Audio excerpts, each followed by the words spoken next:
Hi ನಮಸ್ಕಾರ ಎಲ್ಲರಿಗೂ. ಕಳೆದ ಒಂದು 2 ವರ್ಷದ ಒಂದು ಡೈಲಾಗ್ ಬಂದಿತ್ತು. ಅದು ಯಾರು ಅಂತ ನಿಮಗೆ ಗೊತ್ತಿರಬೇಕು. ಏನಾಗಿದೆ ಅಂದರೆ ಆ ಡೈಲಾಗ್ ಏನಂತ ಹೇಳ್ಬಿಡ್ತೀನಿ. ಅದೃಷ್ಟ ಲಕ್ಷ್ಮಿ ಮನೆಗೆ ಬಂದ ತಕ್ಷಣ ಬಟ್ಟೆ ಬಿಚ್ಚಿಬಿಟ್ಟು ರೂಮಲ್ಲೇ ಕೂಡಾಕ್ಬಿಡ್ಬೇಕು ಅಂತ ಹೇಳಿದ್ದಿದ್ದು ಡೈಲಾಗು. ಅದು ಏನಾಗೋಗಿದೆ ಅಂದರೆ ಈಗಿನ ಪರಿಸ್ಥಿತಿ, ಈ ದುರಾದೃಷ್ಟ ಲಕ್ಷ್ಮಿನ ಕರ್ಕೊಂಡು ಡೈರೆಕ್ಟಾಗಿ ಕೃಷ್ಣನ ಜನ್ಮಸ್ಥಳ ಕರ್ಕೊಂಡು ಹೋಗ್ಬಿಟ್ಟವ್ರೆ. ಇದು ಕರೆಕ್ಟಾಗಿದೆ.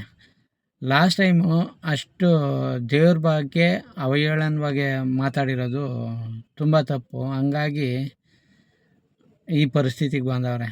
ಅದಕ್ಕೆ ದೇವ್ರನ್ನ ಯಾವುದೇ ಕಾರಣಕ್ಕೂ ಅಷ್ಟು ಕೀಳಾಗಿ ಮಾತಾಡಬಾರ್ದು. ಇದು ನನ್ನ ಅನಿಸಿಕೆ. ಇನ್ನು ಮುಂದಿನ ವಿಡಿಯೋದಲ್ಲಿ ಹೇಳ್ತೀನಿ ಏನಂತ. ನಮಸ್ಕಾರ.